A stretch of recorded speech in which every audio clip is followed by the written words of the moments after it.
안녕하세요. 캔들피그의 이런저런 시간입니다. 구독자분들은 잘 아시겠지만 캔들피그의 이런저런 시간은 김하백님과 함께하는 나불대화 시간과는 다르게 아무 이야기나 주제가 될 수 있습니다. 예전에 사회초년생이 보면 좋겠다 싶어서 영상을 제작한 것이 있는데, 구독자분 중에서 현재 신입사원으로 있는 한 분이 장문의 댓글로 고민 상담을 했습니다. 제가 이런 고민 상담을 해줄 능력이 있는 것도 아니지만 예전에 제가 신입사원일 때 생각이 들어서 사실 도움이 될지는 모르겠지만 영상을 제작하게 되었습니다. 이 영상을 올리면 이분이 하기는 하실 겁니다. 여러분들도 이분께 도움이 될 만한 의견이 있으면 댓글로 해주셔도 좋을 것 같습니다. 내용은 이렇습니다. 저희 부서 선배들은 제가 몰라서 물어보거나 확실히 하고 싶어서 다시 물어보는 일들을 짜증을 냅니다. 또 어떤 상사는 다른 부서에 가서 물어보라는 식의 답변을 많이 해줍니다. 신입사원의 입장에서는 열심히 해도 실수가 생길 수 있고, 제 역할을 제대로 하기 위해서는 죄송스럽지만 상급자분들이 어느 정도의 트레이닝을 시켜주는 것이 필요한 것은 어쩔 수 없다고 생각합니다. 친절까지는 아니지만 가르침이 원활하지 않은 상황에서 신입사원의 역량을 기르기 위해서는 어떤 방법을 택해야 하는지 궁금합니다. 무엇이 쓸모있는 질문인지, 보고를 해야 하는 일인지 필요 없는지 구분도 안 가고, 일을 하더라도 하나씩 빼먹는 일로 질타를 받습니다. 신입사원이 혼나는 게 어떻게 보면 당연하지만 혼나는 일에 대해 신입사원이 가져야 하는 마음가짐은 무엇인지 궁금합니다. 계속 혼나기만 하니까 주눅이 드네요. 여러분들은 어떻게 생각하셨을지 모르겠지만 저는 보기 좋다는 생각을 했습니다. 상황이 어찌됐든 자기들은 얼마나 잘났다고 유세냐, 더러워서 못 해먹겠네, 이런 생각을 하는 게 아니라 어떻게든 해보겠다고 아둥바둥하면서 사회초년생으로서 적응하려고 노력하는 모습이 보기 좋았습니다. 어쨌든 저는 이분의 상황도 정확히 모르고 상담을 해줄 능력도 안 됩니다. 그래서 그냥 현실적인 이야기와 제가 신입일 때의 경험과 같이 한번 이야기를 해보겠습니다. 먼저 제 경험을 이야기하기에 앞서서 신입 입장에서는 들으면 아픈 이야기지만 현실적인 이야기를 먼저 해야 될 것 같습니다. 회사마다 표현하는 방법은 조금씩 다른데 맨파워라는 것이 있습니다. 회사에서 생각하는 한 사람의 일의 양이 있는데 기준이 1입니다. 예를 들어 김 과장의 맨파워가 1.3, 박 대리의 맨파워가 1.1이라면 김 과장은 혼자서 1.3명의 일을 할 수 있다는 의미가 되고 박 대리는 혼자서 1.1명의 역할을 할 수 있다는 의미가 됩니다. 회사마다 다르겠지만 입사해서 1년까지는 맨파워 0.5, 2년차는 0.8, 대리는 1, 과장은 1.2, 이런 식으로 맨파워 관리를 하죠. 금방 말한 기준이라면 신입사원은 1년 동안은 한 명이 할 일을 반도 못한다는 의미가 되는 겁니다. 맨파워를 타이트하게 관리하는 회사들은 신입 6개월 차까지는 맨파워를 마이너스 0.3으로 관리하는 경우도 봤습니다. 아무 도움도 안 되고 기존 사원들한테는 오히려 방해가 된다는 의미죠. 신입사원 입장에서는 아프게 들릴 수도 있지만 다르게 생각해보면 회사는 이미 신입사원이 실수하고 사고치는 걸 감안하고 뽑는다는 겁니다. 그러니까 신입으로 들어가서 바로 제 역할 제대로 못한다고 해서 자책할 필요는 없다는 겁니다. 물론 빠른 시간 안에 맨파워 1까지 올릴 수 있도록 해야겠죠. 그리고 개인적인 생각이지만 사실 신입사원이 사회생활 힘든 가장 큰 이유가 지금까지 고객으로만 살아왔기 때문입니다. 학생일 때도 돈 내고 공부하는 학교의 고객이었습니다. 학기 말에 교수들 평가하죠. 고객이기 때문에 가능한 겁니다. 취업 전까지는 고객으로 살아왔기 때문에 나를 고객으로 대해주지 않는 것에 대해서는 익숙하지가 않습니다. 특히 배우는 것에 대해서는 더 그렇습니다. 항상 돈 내고 배웠습니다. 그러니까 당연히 친절하게 차근차근 고객에 맞춰서 가르쳐 준 거죠. 그런데 회사에서는 돈을 받고 일을 하는 상황입니다. 냉정하게 말하면 친절하게 해줄 이유도 없고 붙잡아 놓고 가르칠 이유도 없습니다. 그냥 어느 기간 동안만 회사가 기다려주고 어느 정도 수준에 도달하지 못하면 회사는 능력 없는 사람 잘못 뽑았다 생각하고 손절해버리면 그만입니다. 신입사원 입장에서 이 말 들으면 저를 욕할 수도 있지만 현실을 직시하자는 의미에서 하는 말이니까 오해하지 않으셨으면 좋겠습니다. 사실 신입사원의 역량을 끌어올리기 위해서 회사 인사부 차원에서 다양한 교육도 합니다. 그것도 친절하게요. 왜냐? 인사부서는 신입사원 교육도 자기들 업무 성과에 해당되거든요. 하지만 결국에는 신입들 자기 업무와 관련해서는 같은 부서의 선배한테 얼마나 배우냐에 달렸습니다. 그런데 선배는 자기 업무 하면서 월급 받는 사람이지 누구를 가르치는 사람이 아니죠. 신입사원을 가르친다고 해서 그 시간 감안해서 업무를 줄여주는 것도 아니고 가르쳐서 신입사원이 빨리 배웠다고 해서 성과를 인정해 주는 것도 아닙니다. 그러면 여기서 선배들은 어떤 입장인지도 알 필요가 있습니다. 예를 들어 설명 하나 해보겠습니다. 한 회사 어떤 팀이 지금 너무 바빠서 주말도 제대로 쉬지도 못하고 팀원들은 맨날 상사한테 깨지고 실적 압박 시달리면서 치열하게 일을 하고 있습니다. 일손이 부족해서 팀장은 1년째 팀원 충원해달라고 인사팀에 요청을 합니다. 드디어 인사팀에서 한 명 충원해준다고 연락이 왔는데 근데 팀장이 그렇게 바로 일할 수 있는 경력직 충원해달라고 했는데 경력직 안 구해진다고 신입사원 한 명 보내준다고 합니다. 팀 내에서는 언제 가르쳐서 언제 써먹냐는 사람도 있고 예전에는 신입사원 들어오면 잘 가르쳐주던 사람도 실컷 가르치면 그만두고 해서 이제는 신입사원 가르치는 거에 신물이 난 사람도 있습니다. 또 바빠 죽겠는데 괜히 신입사원 챙기다가 신입사원이 사고 치는 거 뒤치다거리 자기한테 떨어질까봐 신입한테 말 한 번 안 거는 사람도 있습니다.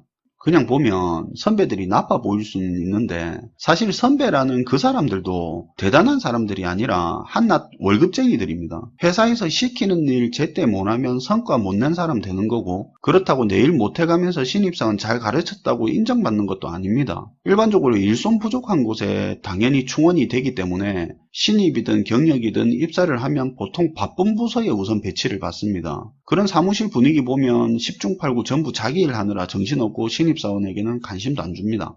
지금까지 신입사원 입장에서 들어보면 진짜 답답하고 짜증나는 이야기를 했습니다. 그런데 제가 굳이 앞에서 이 이야기를 한 이유가 선배라는 그 사람들의 상황과 마음을 최소한 알아야 문제 해결이 가능하기 때문에 지금까지 구구절절 이야기를 했습니다.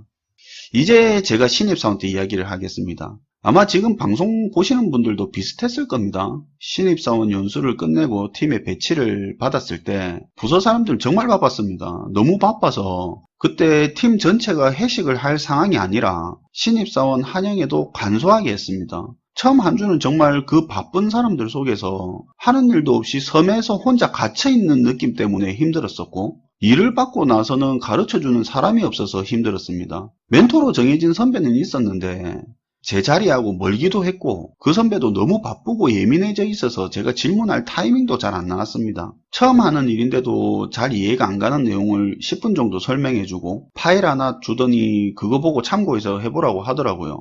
연습으로 하는 일은 아니었고 진짜 결제를 받고 타 부서로 전달되는 진짜 업무였습니다. 막상 하려고 하니까 엄두가 안 나는 거죠. 한 스텝 한 스텝이 진행될 때마다 계속 모르는 거고 계속 물어봐야 하는 상황이었습니다. 옆에 앉은 선배는 제가 계속 물어보니까 처음에는 조금 가르쳐줬지만 계속 붙어서 가르쳐줄 수 없는 상황이었습니다.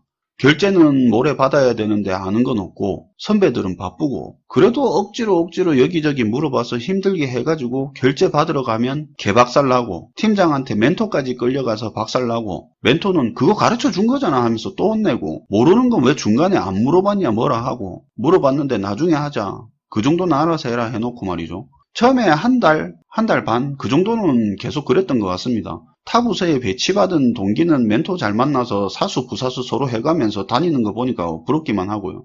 근데 생각해보니까 엄청 열받는 겁니다. 학교 다닐 때 학교 생활도 잘하고 인간관계도 괜찮고 나름 회사 오기 전까지만 해도 괜찮게 살았던 것 같은데 이거 뭐 회사에 들어와서 떨거지 취급 받는 것 같은 거죠. 오기가 딱 생기더라고요. 이런 식으로 욕 듣는다고 주눅 들기 시작하면 이런 이미지가 고차가 될 것 같기도 하고 그래서 아예 컨셉을 바꾸기로 했습니다. 더 늦어지기 전에 주눅 들지 말고 원래 스타일대로 하기로 했습니다. 속으로는 이렇게 마인드 컨트롤을 했습니다. 이 사람들은 나보다 일찍 회사 들어와서 더 많이 아는 것뿐이지 나보다 높은 사람들은 아니다. 어려워하지 말자. 뻔뻔하게 편하게 대하자. 기에서 눌리지 말자. 그런 생각을 했습니다.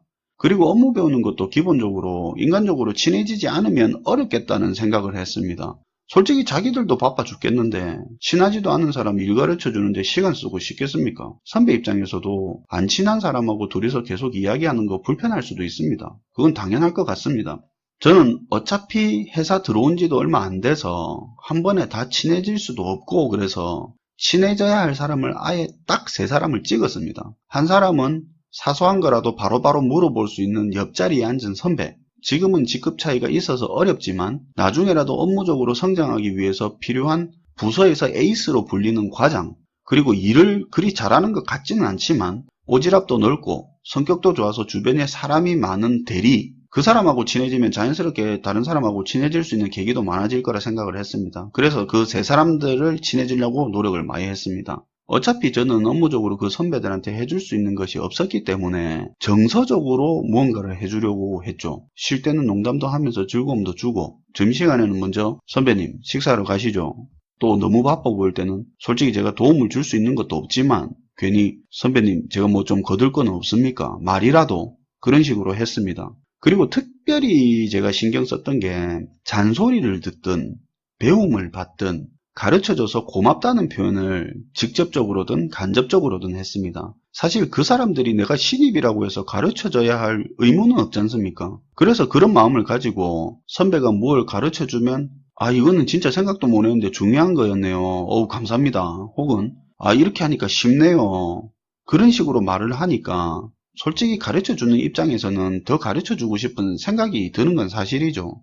욕먹을 때도 마찬가지였습니다. 친해지고 있는 선배라도 업무적으로 엮이면 욕을 먹을 때가 있습니다. 하지만 고개 푹 숙이고 주눅 들어 있는 게 아니고 아이 컨택도 해가면서 건방져 보이지 않을 정도로 적당히 중간중간 뭔가 깨달은 것처럼 고개도 끄덕여주고 마지막으로 감사합니다 이렇게 했습니다. 보통 회사에서 욕먹을 때 표현이 욕먹는다지 내용을 들어보면 짜증내거나 화난 톤으로 가르쳐주는 게 대부분이거든요. 그래서 욕 얻어먹고 끝날 때쯤이면 감사합니다 했습니다. 그러고 나면 신기하게도 선배가 화가 풀리고 나면 이리 와봐 하면서 또 차근차근 가르쳐주고 했습니다. 그렇게 하다 보니까 적당히 선배들과도 빨리 친해지고 친해지는 사람이 생기다 보니까 점점 자신감도 생겨지고 이렇게 선순환이 되는 것 같더라고요. 물어보지도 않았는데 선배가 지나가다가 제 모니터 쓱 보고는 이거 이렇게 하면 더 쉽게 할 수 있다 하면서 가르쳐 주거나 어느 부서하고 협의할 일 있으면 누구하고 이야기하는 게 잘 통한다. 그런 자기만의 노하우도 먼저 가르쳐 주고 하는 일도 생겼습니다. 여기까지가 제가 신입사원 때 이야기입니다. 신입사원 때 겪는 어려움은 대부분 거의 비슷한 것 같습니다. 사람에 따라서 그 상황을 극복하는 방법이 조금씩 차이가 날 뿐인 것 같습니다. 저 같은 경우는 앞에 말한 방법과 생각으로 그 시기를 넘겼던 것 같습니다. 다른 분들은 또 다르겠죠. 제가 고민을 말해주신 구독자분께 도움이 될지는 모르겠지만 한 말씀 드리면 신입사원으로 들어오면 보통 자기가 맡은 일을 빨리 잘하고 싶어서 업무에 관해서만 너무 치중하는 경향이 있습니다. 저도 처음에 그랬고요. 근데 결국 업무를 배우고 싶으면 선배가 필요하고 선배한테 배우려면 우선 선배들의 마음을 얻어야 된다는 게 제 개인적인 생각입니다. 어떻게 하면 잘할 수 있을까 고민도 하고 그 고민을 하기 위해서 생판 보는 캔들피그한테 고민 상담도 요청하는 그런 모습을 보니까 이분은 앞으로 잘 하실 분인 것 같습니다. 오늘은 한 신입사원인 한 구독자의 고민 상담 요청으로 고민 해결 능력은 없지만 나름 도움이 되실까 해서 준비를 해봤습니다. 덕분에 잠시 옛날 기억에 빠져들었네요. 감사합니다. 캔들피그의 이런저런 시간은 어떤 내용이든 주제가 될 수 있습니다. 주제로 다뤘으면 좋겠다는 내용이 있으면 언제든 댓글로 남겨주시면 영상으로 제작해 보겠습니다. 시청해주셔서 감사합니다.